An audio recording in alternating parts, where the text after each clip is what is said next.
How's it good? Hey, alright? Yeah, okay. Lucky I put that mulch in for you, eh? Keep you nice and dry. The dreaded La Nina rains are back on the east coast of Australia for the third season in a row. Now, this rainfall we had last night was over 5 times the predicted amount, and my backyard is fully inundated. However, we have some good news. The bale garden is okay because it's raised up high, and in some ways it benefits because it gets to soak up all that water into the carbon. Also, the worm farm zone has got a real good soaking, so I'm going to release a whole lot of cocoons into there, which will be equivalent to around about 1,000 worms once they populate their space.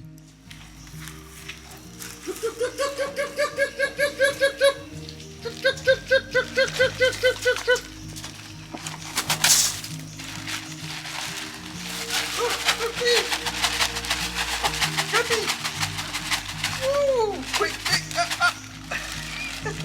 well done. Here you go. Spread it out right for you so you don't fight over it. No, you're hungry. A wet night, hasn't it, eh? A wet night.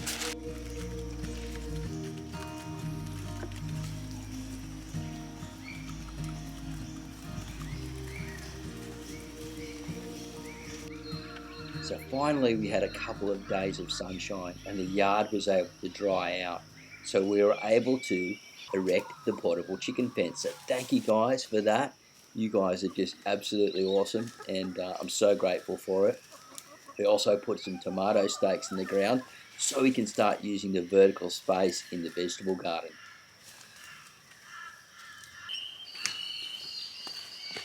I tell you what, it's good to see a few dry days. Now, the chicken fence, yep, it's up. She's roaring. The girls are out. They busted out once this morning. I left a little gap underneath the fence and they got in and made a bit of a mess in this garden here. But we've got them enclosed in. They seem happy enough.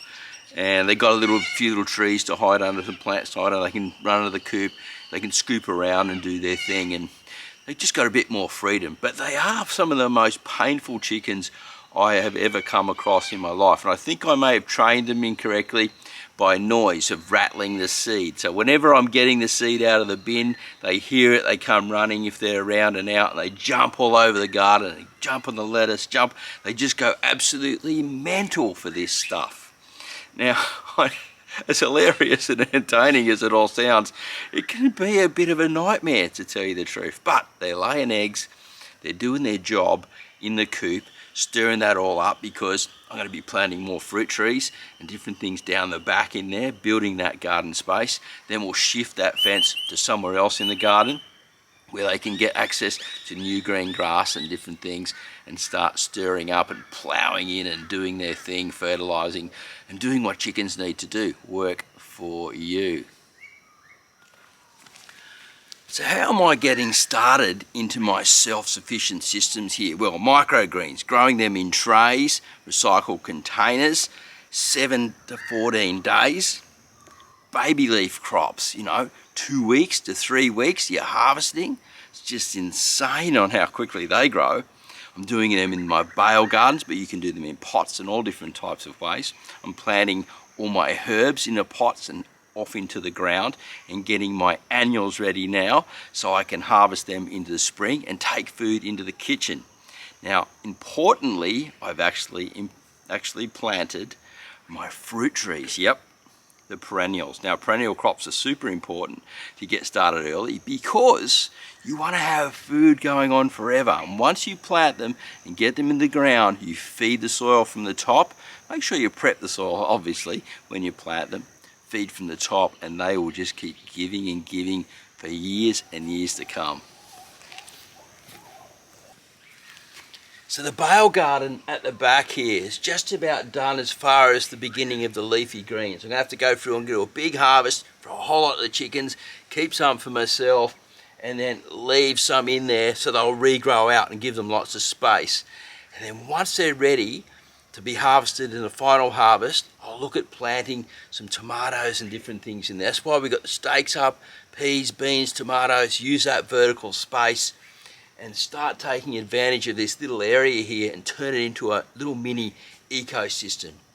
I'm not far off harvesting some tomatoes out of containers, so I'm really stoked, and plenty of herbs coming out of here too now. It's just, I've got to say, living the dream is just wonderful.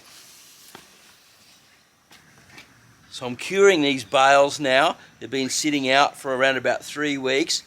Put some compost on top, letting it soak down into there. I'm seeing the odd mushroom coming up now. I've done a cover of cow manure from the local paddock. I'm going to let that soak in a bit. Still not ready to plant out yet. I could put some seeds in here, get some small crops and things like that, but I'm just going to wait a little bit longer.